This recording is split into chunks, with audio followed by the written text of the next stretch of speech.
Hello students and welcome to EPG Pathshala. I am Dr. Pooja Malhotra from Dayal Singh College, Karnal. Today we are going to talk on module Indian Thought and Management from the paper Principles and Practices of Management. After completing this module, the students will be able to understand the concept of management thoughts, will able to understand the management thoughts developed in ancient India, understand the development of management education and thoughts in modern India. Management, as we know, it is concerned with getting the things done through others. It is an important function of an organization. Management is practiced in every facet of life. Besides in organizations, whether corporate or non-corporate, it is applied in our personal lives also. One makes plan for his future, organizes the resources, motivates and directs himself towards the achievement of his goals, and also control his actions. Similarly, a housewife manages her house very well. Hence, management is a universal concept. Now, the evolution of management dates back to the time when civilization was developed. Many well accepted principles of management of today can be found in historical records of various civilizations. May it be one of the oldest civilizations, the Sumerian civilizations, which was around 5000 BC. In Sumerian civilization, the temple priest, they used to collect taxes and manage a state. The ancient Egyptian civilization also reported to have used many sophisticated techniques of planning, organizing and controlling in the construction of pyramids and buildings.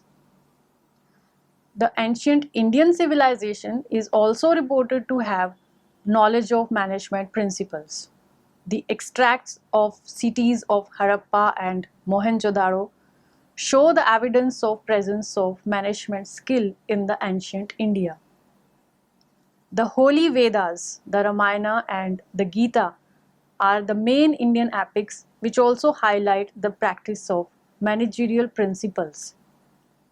Kautilya's Arthashastra, written in about 321 BC by Kautilya, also known as Vishnugupta and is popularly known as Chanakya. This work mainly describes the principles and practices of economics and politics, but it also drives ideas concerned with management. The book covers the various aspects of operations of a state, like duties of a ruler, his ministers, etc. It also states about the meetings, departments of government, diplomats, war, and peace. It also covers the organization and management of trade and commerce. Thus, Chanakya has written on all aspects of management. Chanakya is considered to be the earliest or the first writer on management in India. Hence, the development of management thoughts in India, we can categorize this into two main parts, in ancient India and the second in modern India. So, first of all, we'll discuss the management thoughts in ancient India. Management thoughts in ancient India can be traced in Vedas, Hindu epics, religious books, books of Buddhists and Jains, etc.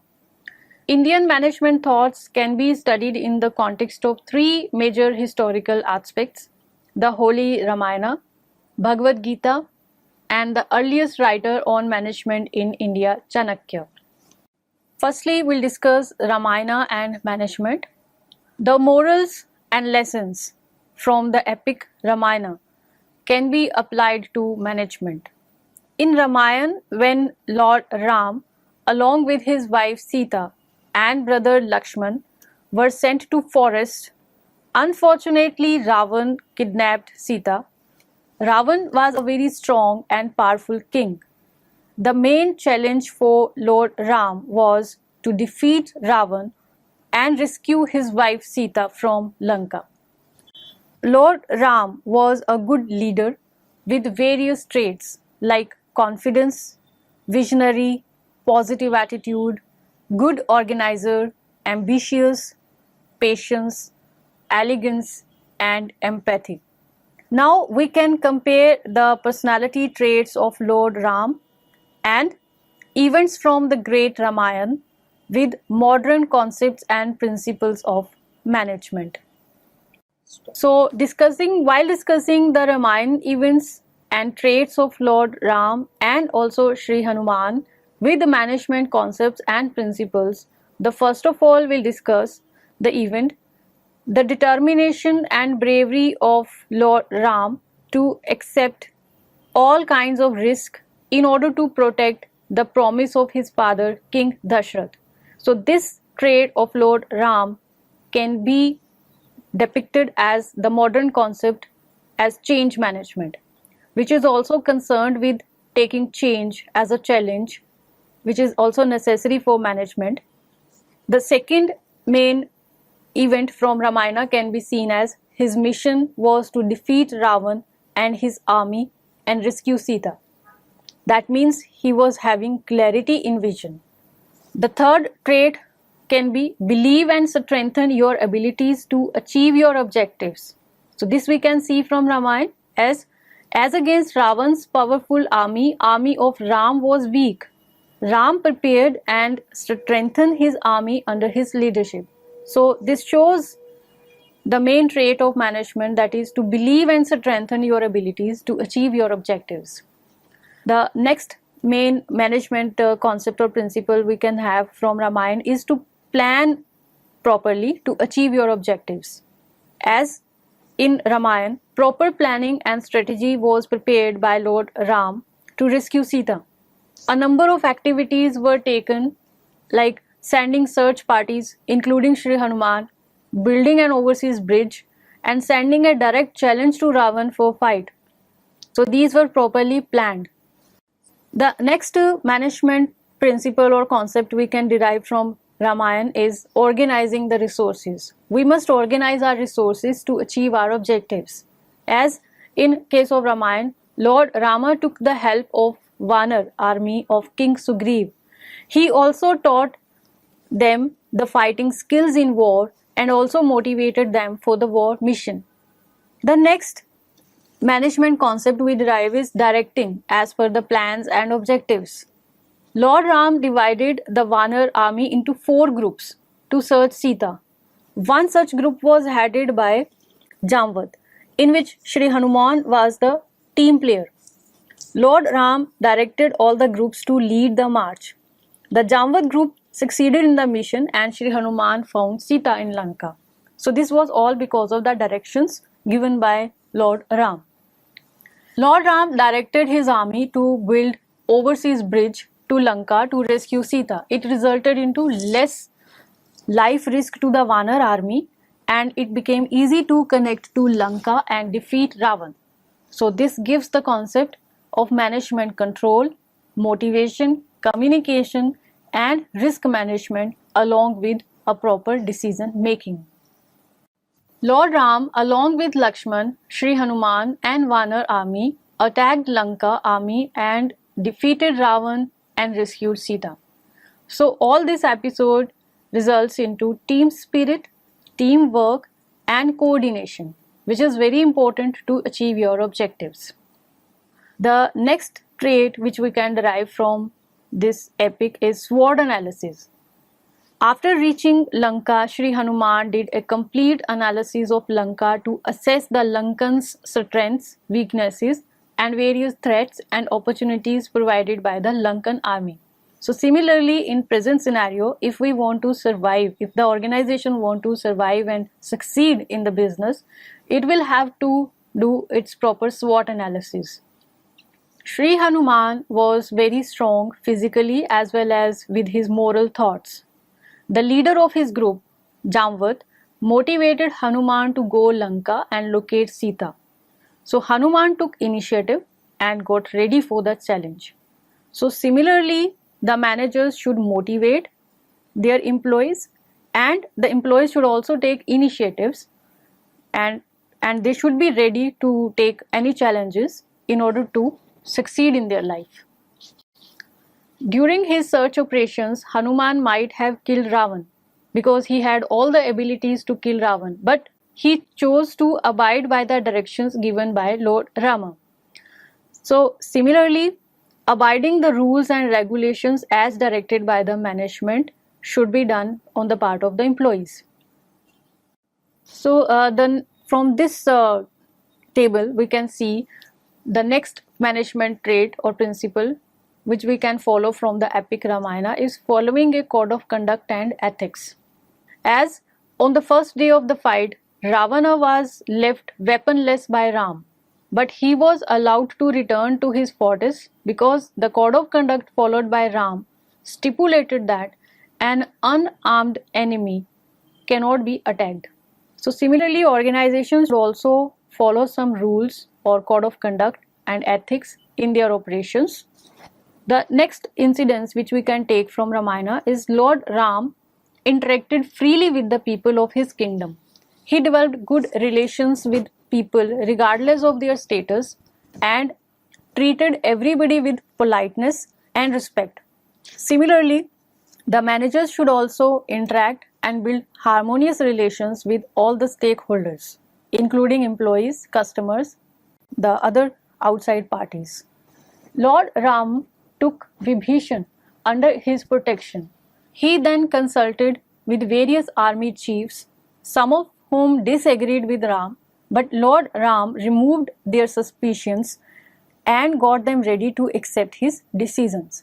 So similarly, the managers can also consult with their subordinates while taking certain important decisions, because these decisions are ultimately to be achieved by the employees. So if they are made with the consultation with subordinates, it will be easy to achieve them. Secondly, we can also derive management principles from the Holy Bhagavad Gita. In the war field of Kurukshetra, King Arjuna got mentally disturbed after realizing that he had to fight with his relatives. So to motivate him, Lord Krishna did his counseling and preached the Holy Bhagavad Gita. Bhagavad Gita teaches us all the management tactics and strategies to solve any critical situation and achieve mental peace. It can also be used as a powerful means for transformation of one's life. So there are certain management guidelines or principles or excerpts from which we can derive from Bhagavad Gita.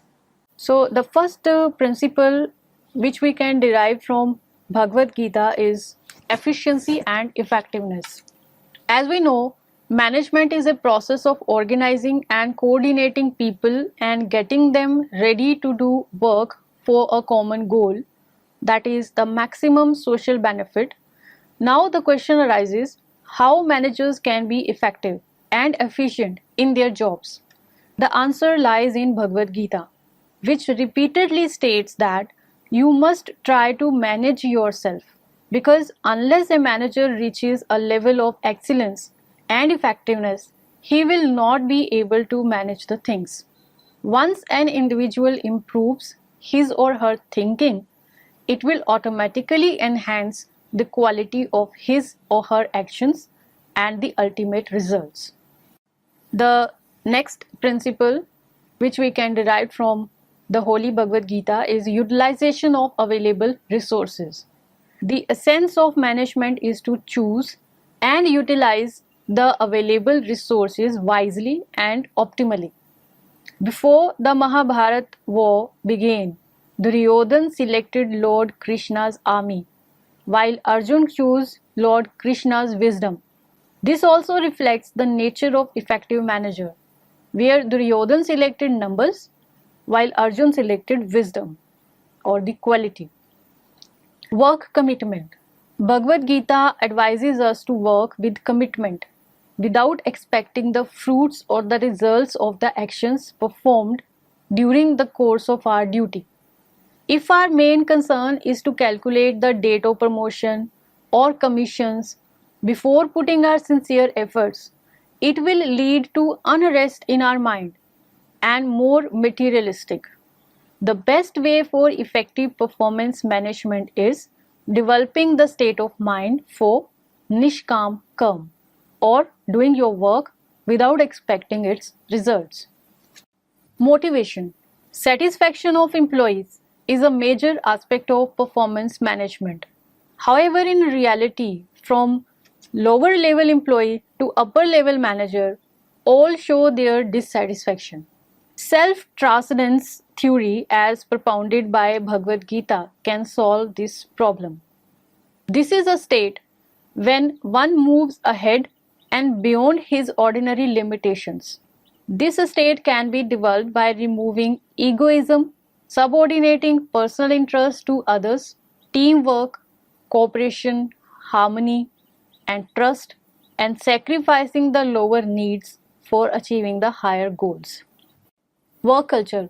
Lord Krishna stated about two types of work cultures: Devve Sampat, or the divine work culture, and Asuri Sampat, or the demonic work culture.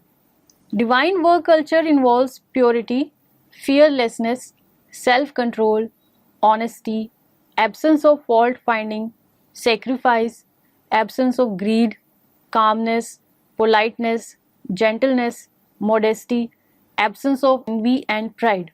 On the other hand, the demonic work culture involves egoism, fantasy, personal desires and ambitions, and improper performance. The former work culture results in improvement of results and performance, while the latter may give short-run gains but ruins the long-run and future performance of the organization. Hence, ethics in work should be applied. The divine work culture should be devised in the organization so as to get the better results. Work results. As we have already discussed, the Bhagavad Gita explains the theory of detachment of expecting results or rewards of work. It also states that the results of a job or work should not be appropriated by the doer only.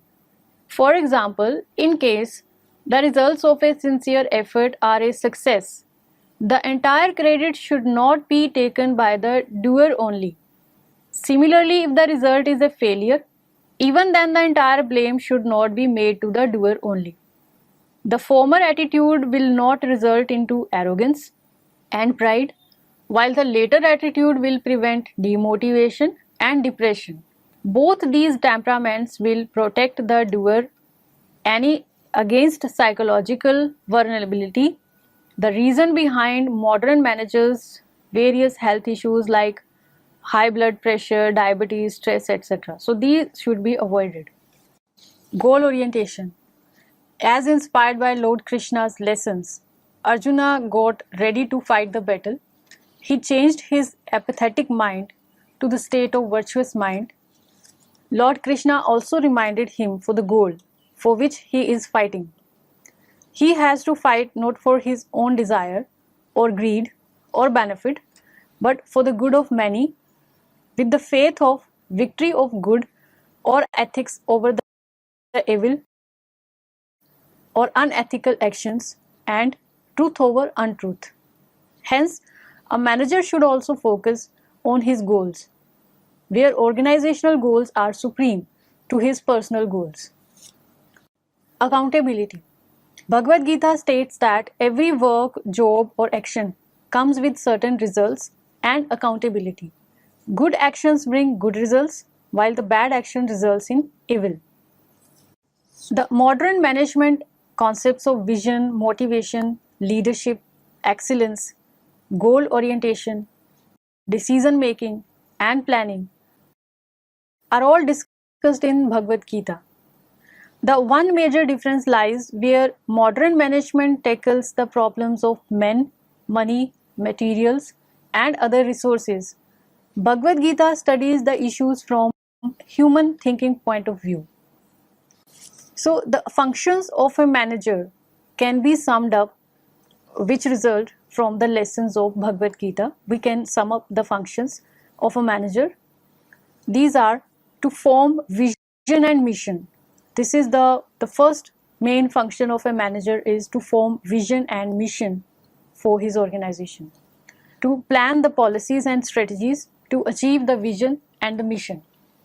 To develop the art of leadership, to establish institutional excellence, lead to innovation, he should be innovative and also lead others to innovate, develop the human resources, build teams and teamwork, delegation, motivation and communication. He should delegate the powers, authorities, motivate his employees, and also there should be proper and a two-way effective communication between the managers and his employees, and also review the performance and take corrective actions whenever necessary. The next major epic which we can which we can consider as an Indian management thought is in terms of Chanakya's principles of management. Chanakya is known as the world's first economist, strategist, and the management guru. His management thoughts and ideas guided rulers and kings for centuries. His book Kautilya's Arthashastra and his 6,000 sutras presents some of the key principles, guidelines, and strategies for sound management and governance, which are relevant even in today's scenario and would be also in future. The construct for governance from his book, also called Saptangs, reveals the 7 pillars of a successful kingdom. These 7 pillars are applicable to present times also. With the help of these pillars, an organization can work efficiently and effectively. Now we'll discuss these 7 pillars for business success as given by Chanakya. The first pillar is Swami. Swami means the king or the leader. The leader is the visionary and the captain, the man who sets the vision and the direction. Now in present corporate world, he is known as the director or the CEO, chief executive officer, etc. Second major pillar is Amatya. Amatya means the minister, the manager. The manager is the person who is the second in command. His job is to take the ship in the right direction to achieve the vision as set out by the leader. The third pillar is Janpad. Janpad means the country or the market. Businesses exist to serve markets. Markets represent the area of operations. It is the market to whom one sells his product or service and from where revenue is generated. Fourth pillar is Durga. Durga means the fortified city or the infrastructure. Infrastructure is the center of any organization. With the help of the infrastructure, central administrative work is done. Present times, it is both physical as well as digital. Next business pillar is Kosha or Kosh. Kosh means the treasury or the finance. Finance is the lifeblood of any organization. Every organization must have a strong and well-managed treasury or finance department. Dand. Dand means the army or the team. The army comprises the team members. The team includes the persons from lower section to upper level like executives, managers, salesmen, accountant, foremen, workers, even the driver and the peon. Last pillar is Mitra. Mitra means the ally or mentor. The mentor is the friend, philosopher and the guide who guides and gives solution to problems. He works as the mentor. So as per the thoughts of the great thinkers, the Arthashastra is a book about the management of the human mind. Human beings require self-control, discipline and management to empty their minds which are filled with the evils of ego, jealousy and hatred. Hence, the Indian philosophy on management clearly brings out the fact that human beings are different and motivated by different factors. So, there cannot be a one-size-fits-all approach. There is a deep acceptance that human beings will be swayed by emotions and often not respond in the most appropriate or correct manner. no matter what their actual accomplishments be. But each leader must cultivate a holistic approach and look at the larger good of mankind to achieve the goal of better and improved life equality for all. Let's now discuss the development of management in modern India. Management education has its evolution since the time of development of education in India. Education system was founded in India in medieval period with the entry of Muslim rulers. Traders coming to India from all over the world also brought their cultures and also impact the education system. The Muslim rulers established elementary and secondary schools in 11th century. With the passage of time, universities were established at Delhi, Lucknow and Allahabad. Madrasas were also set up. So it paved the way for progress of education system in India, which lasted till 1848. With the establishment of British rule in India, a new education system was started, which became the base for the education in independent India and even in modern times also. To integrate and transfer resources around the world for growth in capital and markets in India. This integration and exchange also affected the education system in India. The first business school at college level was founded in 1913 in Mumbai, Sydenham College. Till then, there has been a tremendous increase in establishment of management institutes in India. Management education in India is mostly based upon Western management education system and the concepts. After the globalization of business, management education in India is also undergoing changes. After the early 20th century, management education is playing a major role to improve the skills and efficiency of the organization. The growth of management education has also developed management theory over time. During the last 3 decades, the Western concepts of management are widely adopted in Indian organizational settings. The concepts ranged from Taylor's scientific management, management by objectives, Fayol's 14 principles of management, management by exceptions, business process reengineering, and many more, to Japanese management concepts, etc. Indian universities and institutes have framed and designed courses in management based upon Western education models to develop the requisite qualities in a modern managerial person. So, Western approach to management. One of the early pioneers of management theory was Frederick W. Taylor or F.W. Taylor, a mechanical engineer who believed that it was management's task to design jobs properly and to provide incentives to motivate workers to achieve higher productivity. Role of managers changed from a coachman to a specialized foreman with Taylor's scientific management. Henry Fayol, a fellow engineer and manager of a group of French mines, came to the conclusion that management was an activity common to all human undertakings, including homes, business, government, schools, etc. And that all these undertakings needed 5 basic administrative functions, that is, planning, organizing, commanding, coordinating, and controlling. Fayol's approach rejected the old notion that managers are born, not made, proposing instead that management is a skill which can be acquired if its principles are understood.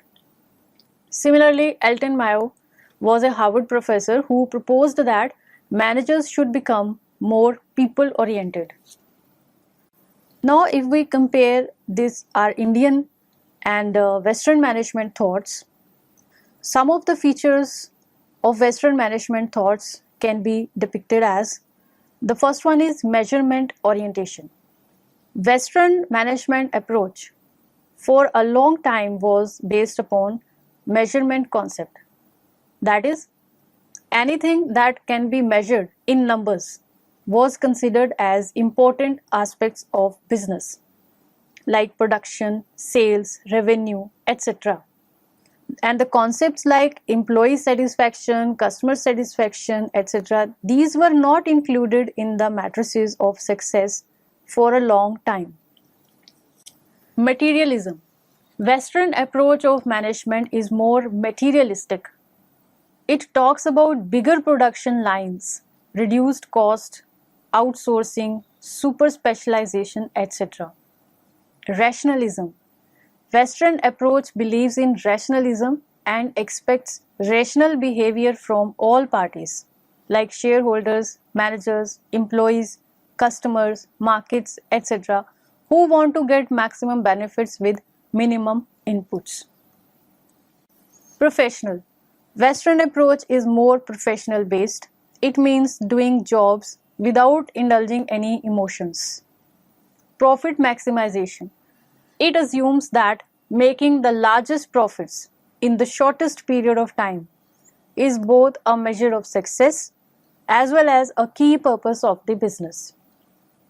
As against the Western management thoughts, if we come out with the features of Indian management thoughts, these can be summarized as: the first one is subjective.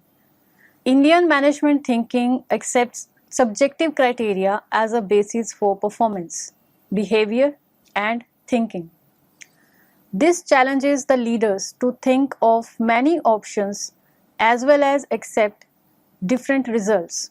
Managers and leaders accept that people will make choices based on subjective criteria, and it may often not be the best choice for their own benefit. Holistic view. As per the Indian thoughts, managers should take holistic view. They should consider all possible ways and means to achieve the goals. The next feature is acceptance of fuzzy logic. Indian management philosophy accepts fuzzy logic. It accepts that something can be true and false at the same time, that the actual truth may lie somewhere between the absolute truth and the completely false. High preference for human element. Indian management philosophy is deeply rooted in human element. It places humans at the center of all actions, as contrary to Western philosophy, where processes and procedures were placed central to behavior. As per Indian philosophy, change is permanent. Leaders have to adapt to change. Their leadership styles have to change, and this is the key to their success. A study of the avatars of Vishnu indicates a clear shift in tactics and strategies. So, leaders have to learn to change from without or within. So, students, let's now summarize what we have learned in this module. The evolution of management dates back to the time when civilization was developed. Many well-accepted principles of management of today can be found in historical records of various civilizations. The ancient Indian civilization is also reported to have knowledge of management principles. The cities of Harappa and Mohenjo-daro, found in excavations, show the evidence of presence of management skill in ancient India. The holy Vedas, the Ramayana and Gita, are the main Indian epics which also highlight the practice of managerial principles. Kautilya's Arthashastra by Chanakya describes the principles and practices of economics and politics, and also it drives ideas which are concerned with management. The modern growth of management education and institutes in India has been driven by the growth of globalization and establishment of MNCs in India, which require professional and qualified managerial personnel. So the management concepts in India are derived from Western concepts and theories of management.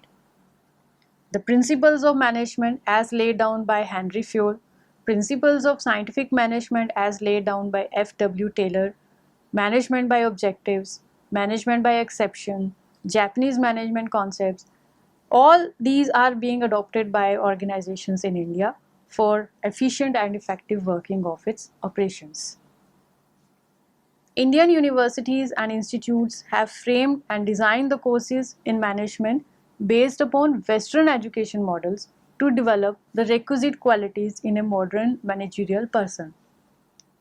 So, the management thoughts emanating from the Western countries are based mostly on the lure for materialism and a perennial thirst for profit, irrespective of the means adopted to achieve that goal, as against the Indian management thoughts. Thank you.